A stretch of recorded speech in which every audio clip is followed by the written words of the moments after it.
Entreprise missionnaire, aide missionnaire internationale.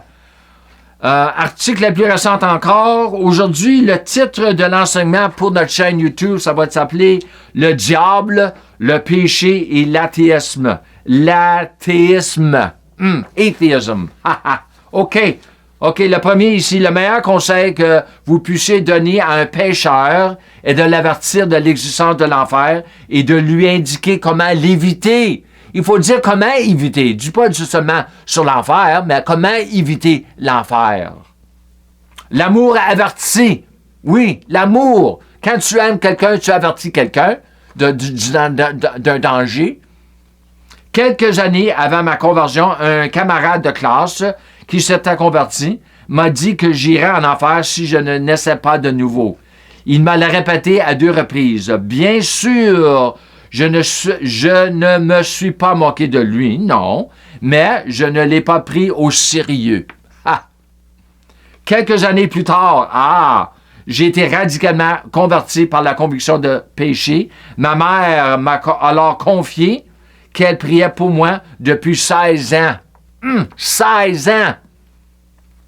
Au moment de ma conversion en 1994, à l'âge de 31 ans, le Saint-Esprit m'a clairement fait comprendre que si je mourais dans mon état actuel, je n'irais pas au ciel et que l'enfer était l'autre issue. Oui. Le Saint-Esprit m'a clairement révélé et je serai éternellement reconnaissant à Dieu pour ce qu'il a fait pour moi ce jour-là.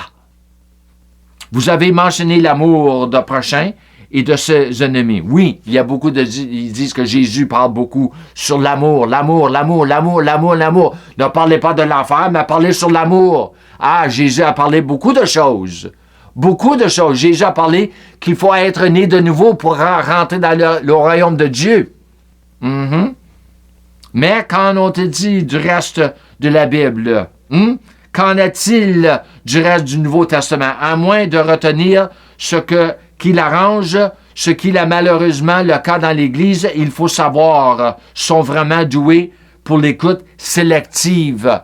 Il faut faire certain que nous ne prenons pas certains versets que nous aimons, que Jésus a dit, ou même l'apôtre Paul, les apôtres, mais surtout Jésus, et laisser faire autre chose que Jésus a dit. Non, il faut prendre tout en ensemble. Tout! Il faut prendre tout. OK? Parce que Jésus a dit beaucoup de choses qu'on aime, et il y a beaucoup de choses que Jésus a dit qu'on n'aime pas. Mais, si Jésus l'a dit, il l'a dit. Jésus a dit énormément de choses. Vraiment énormément. Beaucoup. Nous avons les 4 évangiles, les actes des apôtres, les épîtres et l'Apocalypse. Peut-être devriez-vous lire un peu plus avant de citer un seul verset de Jésus? Oui. Saviez-vous que Jésus a dit qu'il fallait naître de nouveau pour entrer dans le royaume de Dieu? En voulant dire, si vous n'êtes pas né de nouveau, vous n'allez pas rentrer dans le royaume de Dieu. Saviez-vous qu'il a dit que ceux qui croiront en lui seraient sauvés et ceux qui ne le croiraient pas en lui seraient damnés? Oui, Jésus a dit cela. Jésus a dit beaucoup de choses comme cela pour nous avertir. Et pourquoi beaucoup? Cela sera considéré comme un discours haineux. Il faut faire attention aujourd'hui. Il faut faire attention. Qu'est-ce qu'on dit? Mais Jésus ne faisait pas attention et les disciples ne faisaient pas attention. Il parlait la vérité avec amour. Répondre à Jésus est une chose, mais répondre à Jésus lors du jugement du grand trône blanc, découvrir que son nom n'est pas inscrit dans le livre de vie de l'agneau et être jeté dans les temps de feu pour l'éternité est une tout autre chose que je ne pourrais jamais imaginer pour moi-même. Merci à Dieu pour la nouvelle naissance. Merci Jésus. Nous allons tous donner une rencontre à Jésus. OK? Tous. Mais il y a 2 jugements. Moi, je vais donner une rencontre à Jésus dans le tribunal. Mais ceux qui ne sont pas nés de nouveau, ils vont donner une rencontre à Jésus dans le grand trône blanc. OK? Il y a une grande différence, jour et nuit. Jean 3, 16, Dieu a tant aimé le monde. Oui, il a aimé le monde. Il faut aimer le monde, oui. Mais le monde de quoi? Le monde des saints ou le monde des pécheurs? Le monde des pécheurs. Le plus souvent, lorsque la Bible parle du monde, elle fait référence au monde déchu du premier Adam. Dans Romains 5, 12, il est dit que le péché et la mort sont entrés dans le monde, ce qui signifie que le monde est rempli de péché et de mort. Nous sommes entourés par le péché et de la mort. Nous sommes entourés par tout ce qu'on voit, où on va. Il y a du péché, il y a de la mort. Même la maladie, ça fait partie de la mort. Quelque chose qui est mort et pas vivant. Et il ne s'agit pas seulement des homosexuels. Les chrétiens, il n'y a pas tout le monde, mais il y a beaucoup de prédicateurs. Ils prêchent toujours contre les homosexuels, mais ce n'est pas seulement les homosexuels, mais aussi les adultères, des fornicateurs, les charlatans, les tricheurs, ceux qui sont avides de pouvoir et bien d'autres encore, les hypocrites, les menteurs, la corruption. La parole est très claire. Ces personnes n'entreront pas au ciel après leur mort. Si vous pliez des messages théologiques, assurez-vous bien de maîtriser votre théologie. Nous avons des prédicateurs qui prêchent contre l'adultère et ils sont dans l'adultère eux-mêmes. C'est des hypocrites. OK? Il y a du monde, les païens, ils disent ils vont rentrer au ciel, eux. Je doute très fort parce que moi, je ne crois pas dans ce qu'on appelle en anglais once saved, always saved, que le moment que tu es sauvé, que tu ne peux pas perdre ton salut. Je ne crois pas dans cela. Je crois que tu peux le perdre si tu ne fais pas attention. Parce que la Bible est pleine d'impératifs, pleine d'impératifs, des commandements, il y a des avertissements. Le péché vous a rendu aveugle à votre propre situation et vous a rendu impuissant. Pourtant, Jésus agit gratuitement pour vous, mais cela dépend de votre foi. Si vous ne l'acceptez pas, vous devrez payer le prix de votre péché dans un lieu appelé l'étang de feu. C'est simple comme bonjour. OK? Il n'y a pas de raison pour une personne pour être dans l'enfer et l'étang de feu pour l'éternité. Il n'y a pas de raison parce que Jésus a tout fait pour qu'une personne qu'ils évitent aller dans ce lieu. OK? Il n'y a pas de raison du tout.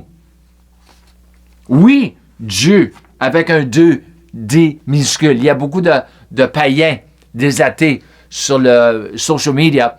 Ils aiment référer à Dieu avec le petit d minuscule. Parce qu'ils veulent se moquer de nous. OK? Parce que nous, notre Dieu, dans la parole, c'est un Dieu majuscule, G majuscule. Mais il y a une référence avec Dieu, avec minuscule. C'est trouvé dans 2 Corinthiens 4:4. Concernant le Dieu de ce monde, le diable, Satan, le prince des ténèbres, le malin, Lucifer déchu, celui qui est venu pour voler, tuer et détruire. Dernier ici. Chaque chrétien a été athée à un moment donné. Oui, quand nous naissons tous athées à cause de la chute de l'homme. J'ai été athée pendant 31 ans. Je vivais comme si Dieu n'existait pas. Pour 31 ans, je vivais comme Dieu n'existait pas du tout. Je ne croyais pas en Dieu. Je ne voulais rien avoir à faire avec lui, avec l'Église. Mais j'avais une mère qui priait. Et elle a prié pour moi pendant 16 ans. Et en 1994, à l'âge de 31 ans, j'ai vécu une expérience avec le Saint-Esprit. Appelé la conviction de péché, Jean 16, 8 à 9, et tout a changé à partir de ce moment-là. OK? Alors nous, comme croyants, nous savons c'est quoi être un athée. Parce que nous sommes tous été athées. Moi, j'ai été un athée pour 31 ans. Il y en a qui ont été sauvés plus jeunes, alors ils ont été athées moins longs que cela. Il y en a qui sont sauvés plus tard, plus vieux, alors ils ont été athées plus longtemps. Mais nous sommes tous nés athées. Alors moi, je sais c'est quoi être athée. Je sais comment un athée pense. Je sais comment un athée croit. Parce que j'ai été athée. Mais maintenant, je ne suis pas athée. Je suis un croyant. Dans Éphésiens 2, 12, c'est marqué « sans Dieu dans ce monde, sans Dieu, c'est le mot athée. » OK? Il y avait un temps que j'étais sans Dieu dans ce monde. J'étais sans Dieu. Mais maintenant, parce que à cause de la nouvelle naissance, je suis en Christ. Et quand tu es en Christ, en union avec Christ, le deuxième Adam, maintenant tu es avec Dieu et non sans Dieu. Ça, c'est une grosse partie de la bonne nouvelle. Alors, je vous remercie. Je vous laisse avec cela. Et comme je finis toujours mes enseignements, je vous encourage de marcher dans la plénitude de votre filiation en apprenant à marcher dans la plénitude de la grâce de Dieu et de la foi de Dieu. Shalom et Amen.